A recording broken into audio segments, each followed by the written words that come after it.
After posting ex's shenanigans on Reddit, post blows up on TikTok and Oop posts updates afterwards. Yesterday I picked up my ex-GF at her parents' house. She was still my GF at the time. Before we got in my car, she asked if she could drive. I was surprised. She usually avoids driving because other cars on the road always made her nervous. I didn't really question her sudden enthusiasm to get behind the wheel. It made me happy that she was finally getting out of her comfort zone. Not gonna lie, I was an anxious passenger at first because I had no idea what to expect with her behind the wheel. However, her driving skills were not bad at all considering how little driving she's done. We were supposed to go to the mall, but I noticed she was driving in a different direction. When I asked where we were going, she said she had to make a quick stop at her friend's house. I didn't mind. We were parked in front of the friend's house moments later. She said I'll be quick and got out. Translation: wait in the car, I'll be back in 2 minutes. She was gone for at least 10 minutes.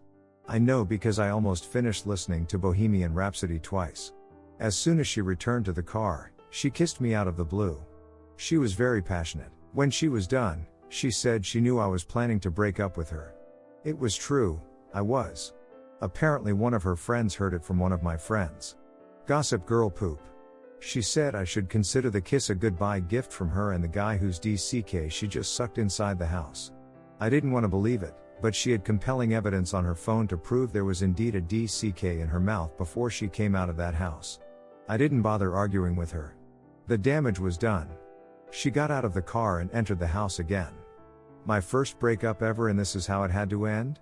FML. Update. For the record, I have no problem with this post getting downvoted or buried. Yesterday one of my ex's friends contacted me. She said she got my number from my ex. Made sense. I blocked and deleted my ex's number since our recent breakup, so if my ex wanted to continue communicating with me, she had to get creative. Hence, the friend. She said my ex wanted to meet for coffee and clear the air. The friend made it sound like my ex was really sorry for what she did to me. My head was telling me to save my energy and avoid meeting my ex at all costs. But my heart was telling me I used to love her at some point and maybe hearing her out would be the adult thing to do. I decided to ignore what my head was warning me not to do and agreed to meet with my ex. My ex and I saw each other this morning. It became very clear very quickly that she had no intention of apologizing for what she did during our breakup. She wanted me to know that she found my Reddit post on TikTok. She showed it to me. It got a lot of attention. She reminded me how she had to find out from another person that I was planning to end our relationship, and now she had to find out on TikTok that I shared our private life with strangers on the internet. I said, well, at least I didn't go down on a random girl moments before kissing someone I supposedly loved. My ex said she involved another person, the guy whose DCK DNA was in my mouth, because I involved another person, my friend that I spoke to about the breakup before the breakup. I got frustrated and said I guess that made us even. My ex disagreed. She said if she wanted to get even, she would have to post her side of the story on Reddit or TikTok. She was saying that to low-key threaten me, but I didn't care. She didn't scare me, not until she said she might accidentally refer to me by my name and surname and username on social media. I said nothing would stop me from making the same mistake and dropping her real name too. She said challenge accepted and dared me to drag her name through the mud so she could do the same to me, but apparently worse. I called a timeout and asked what the duck she wanted. She insisted that I created another post. You're reading it right now.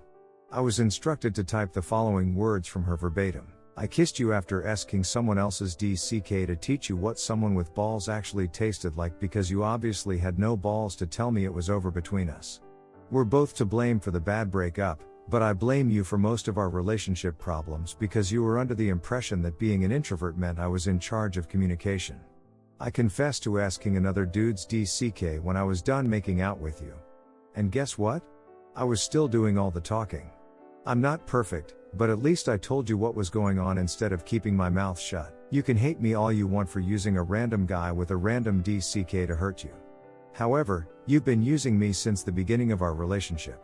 I was good enough when you wanted to lose your virginity and enjoy all the perks of having a girlfriend, but as soon as you became more timely experienced, you realized relationships actually required work. I'll admit, I'm a lot of work. But so were you. Dating a virgin guy with literally zero relationship experience meant I had to take the lead in and out of the bedroom, which wasn't always easy and enjoyable, but I did it because I believed you were worth it. I was wrong. You're just a little boy with a big appetite and a small stomach. Fun fact, you didn't make me CM as much as you think you did. The end. There you have it. I'm the bad guy. I've done my part. I agreed to share this post if my ex agreed not to turn this into a name and shame game on Reddit or TikTok or whatever. I guess this is the price I had to pay for sharing my relationship drama in the first place. Duck Up number 1 for 2023. FML. Update. The mods removed my original post. But the follow-up you're about to read is an update of this update. My previous posts received a lot of upvotes and awards, which I really appreciate, but please don't feel the need to keep doing that.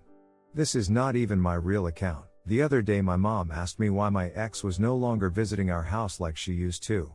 I rolled my eyes because I've answered that question before. I said because she's my ex. She had no reason to come to our house anymore. My mom knew my ex and I had broken up, but she's been unable to let it go. She loved my ex like her own daughter, which made it challenging for her to accept that my relationship had come to an end. I've explained to my mom on more than one occasion that my ex and I were not good for each other and the only solution was separation. I didn't tell my mom that my ex kissed me when she was done asking another man's DCK on the day we broke up. It was none of my mom's business, let alone something any person would want to tell their parent. Since the breakup, I've cut all communication with my ex. However, my mom still had my ex's number and I knew the two of them were low-key communicating. My mom got my ex's number for me long before the breakup. It was one of my mom's rules when it came to my relationships. I always had to provide the contact details of the person I was spending most of my time with. A precaution in case, I don't know, she couldn't get in touch with me or something. I filed it under mom being mom and moved on. I didn't really care that my mom still had my ex's number. There was nothing my ex could tell my mom that wouldn't make both of us look bad. Little did I know that my mom would end up inviting my ex to our house without informing me and expect my ex and I to kiss and make up. Imagine my surprise when I saw my ex sitting in the living room when I walked into the house last night. My mom was quick to grab my arm and show me where to sit. I was fuming. My mom spoke on my ex's behalf and said she came to apologize for what she did. I looked at my mom like, what the duck are you doing? My mom said my ex confided in her and confessed to all the bad things she did during our relationship, including the post-blowjob breakup kiss. I literally stopped blinking. No parent should know that much about their child. My ex confirmed what my mom was saying and actually apologized. She seemed sincere, but that apology was coming from the same girl who acted completely casual when she decided to use a random guy's penis as an appetizer before putting her tongue in my mouth. I was not emotionally prepared to contribute anything constructive to the conversation, so I asked my mom and my ex if that was all because I would like to leave. My mom asked if I had nothing to share that could help heal my relationship with my ex. I said sharing was kind of my ex's thing, hence the other guy. At that moment, my ex looked at my mom and said I preferred sharing my feelings with strangers on the internet instead of with real people. I said the strangers on the internet were the ones who advised me to get an STD test after she kissed me. My mom was shocked to hear about the STD test.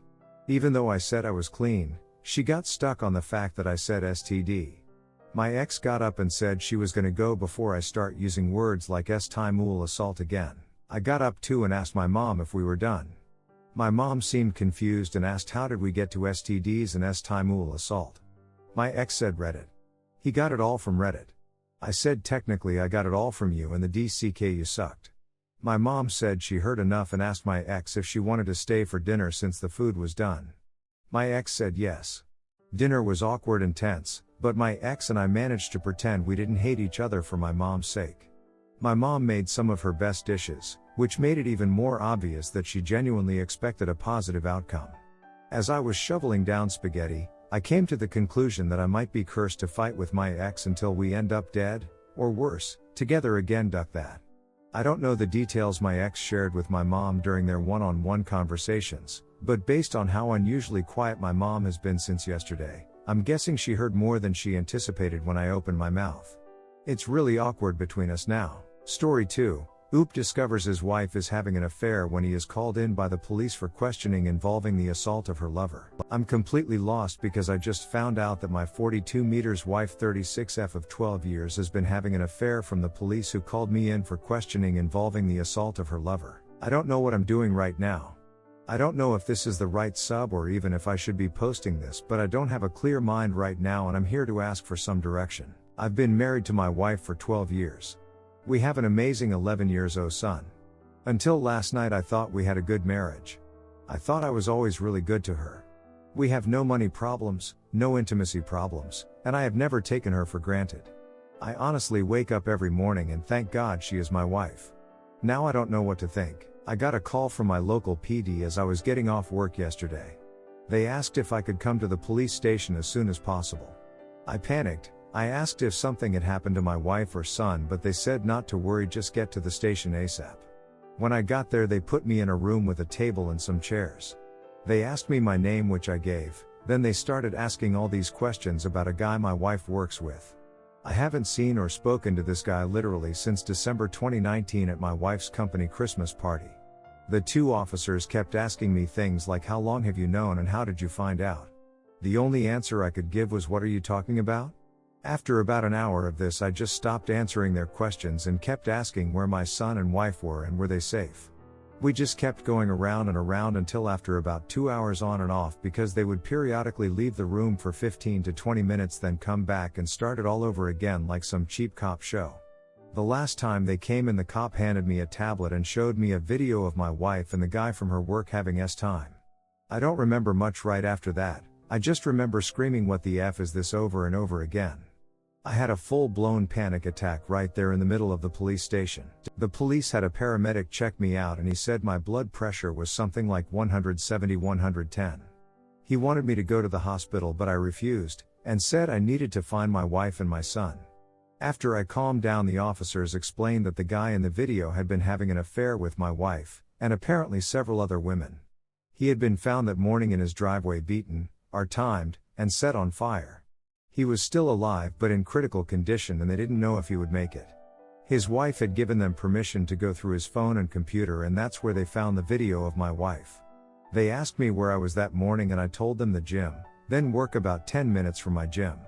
At that point they said I could go, but that I might not want to stay at my house because they didn't know if his affair with my wife could be why he was attacked. They also said my wife wasn't the only person he was having an affair with. That's when I rushed home. My son was staying with our neighbors, so I got him and went home. We packed some clothes, and his laptop for school. I grabbed my gun and we headed to my parents' house 45 minutes away. I still haven't heard from my wife. Her phone is going straight to voicemail. I've called the officer who gave me his card and he said she is at the hospital with the guy she's been cheating with. I am sitting here in bed with my son on one side of me and my .38 on the other. My dad is sleeping in his chair in the living room with a shotgun across his lap, and I've not slept in over 30 hours. I don't even know where to start. Anything would be helpful right now, any advice or ideas. I am in a fog. Update: I attempted to post this on Saturday 12/19 but it didn't go through, and I got blocked from reposting because I asked a yes/no question anyway. Here it is again. I am working a bit so I may not be able to reply that much right now. My original post was removed but a lot of people messaged me and asked for an update. I thought I would fill everyone in on what has happened this week, because the replies I got helped me so much. I really feel like I owe this community a big thank you for helping me get my head on straight, and pointed me in the right direction to get everything done as fast as possible. For those people who said my post was fake, my only reply is I wish, from the bottom of my heart, it was. Sometimes the truth is stranger than fiction. For those who said they couldn't find a news story, apparently due to the nature of the attack a lot of information was withheld. Even our local news outlets only reported it as an assault and it was nothing more than a blurb on our nightly news. For those who implied or directly stated the police wouldn't do that, you are 100% wrong, because they did. I found out from my lawyer that police can literally do or say anything they want, especially if you aren't under arrest short of direct threats of harm. That includes lying directly to your face, which they did. It turns out my wife wasn't at the hospital with her lover when I contacted the detective. She had been admitted to that hospital's psychiatric facility much earlier in the day, while he was still in surgery. I don't know why they would lie about that, but they did. Needless to say, this situation has caused me to become very suspicious of law enforcement. After I woke up that afternoon, I contacted my uncle's law partner, who is a family friend. He actually came to my parents' house and sat down with me to go over my options. His entire law firm is now representing me, both in the divorce and criminal defense. That day, Sunday, he got me an emergency custody order and a protective order against my wife for me, my son, and my parents. Our court date is in 60 days. The police served her on Monday as she was leaving the psych hospital. According to her brother, who is a close personal friend of mine, she did not take it well. She is staying with her parents for the time being. I still haven't talked to her, and she hasn't made any attempt to speak to me either. Whether that's due to shame, indifference, or the order of protection, I don't know, but I'm glad of it all the same. My wife is not the person I thought she was, and I'm ashamed of myself for not seeing it sooner. I had to tell my son something, so I decided to tell him the truth, age appropriate, and literally the first words out of his mouth was, "Please don't let mommy take me away." I asked him why he would say that, and from what he tells me, my wife has been treating him very badly when I wasn't around, and told him, if he told me, she would take him away and my son would never see me again. She has been emotionally torturing our son, and I was too blind to see it. That wrecked me more than the video, to be honest. I told the lawyer about what my son said, and he used my son's statement and her mental state and commitment to get the emergency custody. I have contacted his school for therapy resources, and he will start therapy after the first of the year. I feel like the worst father to ever walk the face of the earth at this point. As for our families, her parents contacted me Tuesday and asked to come see us. I was still at my parents' at the time, and I told them they could come, but she was not allowed anywhere near us. They agreed. They were so apologetic, and her poor mother didn't stop crying the entire time she was with us. Her father was heartbroken and kept referring to my wife as that girl. They both said they felt like something was going on with her, and they did not raise her to be this way. We hugged and cried before they left, and I told them they will always be a part of our lives no matter what happens with the divorce. After what my son told me, their visit was the hardest part of our whole ordeal. My lawyers have been doing amazing work so far. They found out that the man my wife was sleeping with has a long criminal record. One of the lawyers informed me that when they went to print out the guy's arrest record, the printer ran for 5 minutes straight. From what they could learn, he is currently on parole for drug offenses, and has had gang affiliations in the past. He is still alive but in critical condition, and still may not make it. The firm has an investigator who contacted the co-worker who drove my wife to the hospital. The co-worker informed them that my wife's affair was an open secret around the office. My lawyers think that's how the police figured out who I was, and who my wife was in the video. There are several photos of last year's Christmas party at her work, and my wife and I are in several of them. That's where I currently am in this whole situation. I am just numb, still lost, and heartbroken. How long does the numbness last, and is there any way to get past this emotional lethargy faster? I mean really numb, like a dream. Everything I've just said has felt like it's happening to someone else. Edit, got the date wrong. Update 2, sorry for the novel, but I just needed to vent and get this week off my chest. I will start off again by saying, thank you to everyone who replied to both my original post and my update. This sub really did help me so much. If I didn't respond to you directly, I'm sorry, but I got so many messages I can't keep up with them all. First, my son is doing so much better. He started therapy the first week of January and the difference is already noticeable. I asked him if he felt comfortable with me talking to his therapist and he said yes, so I've had a few discussions with her. According to the therapist, my STBX would verbally and emotionally abuse our son whenever they were alone together. He was not allowed to make noise or bother her in any way when he was home. She would leave him alone for hours on end, and even overnight if I was out of town. She would then threaten him with being taken away and never see me again if he told me or anyone else. The therapist said this has made him feel powerless and dependent in a time in his development that she should actually be feeling empowered and self-reliant. So to that end, I have bought him his own phone and helped him memorize family members' phone numbers and as many addresses as are relevant. I've also been teaching him situational awareness, to pay attention to street names and how to read addresses on buildings. We've also role-played how to ask people for help. How he can clearly explain to strangers that he's in trouble, and he doesn't feel safe. I know this may sound silly, but my son can be a bit introverted and shy when he doesn't feel comfortable. Even though we've only been doing this for a few weeks, I can see that it's really building his confidence. Any suggestions on how to continue to build his self-reliance would be really helpful. His safety and well-being is still my #1 concern right now. As for myself, I'm doing as good as can be expected. I started therapy around the same time as my son, and although I don't speak to my therapist as much as he does, it has helped to be able to talk through my thoughts and feelings about everything that has happened to us and our family. The numbness is gone, but it was replaced by a white-hot ball of anger in the pit of my stomach whenever I think of my STBX and what she's put our family through. Funny enough, although I hate feeling angry, it's a lot easier to deal with than the numbness. My therapist says this is part of the grieving process, and it's not how we feel but how we channel those emotions that matter. My legal situation, well, I'll be honest, is the scariest thing I've ever dealt with in my life. I was awarded temporary full custody and child support, which I didn't want, but my lawyer pretty much demanded we ask for, as well as a continuation of the order of protection for myself and my son. At the request for an order hearing, which neither my wife nor her lawyer showed up to, the judge asked if we would allow supervised visitation, but my son absolutely refused, which was why my lawyer told me to bring him along. The judge asked my son if he would speak to him alone, and he agreed. The judge, stenographer, and a child welfare officer went into chambers with my son and met for about 10 minutes. After their meeting, the judge granted the temp orders and ordered therapy and psychological evaluation for my son. Luckily, the therapist he is seeing is somehow involved with, or accredited to work with the court, so he doesn't have to see another therapist. My lawyer said this is a good thing because it means his therapist can give a recommendation for custody. But it still scares the hell out of me that she could get some form of custody after what she put him through. As for the AP, I don't know much. From what my lawyers have gathered, he's alive but still in the hospital.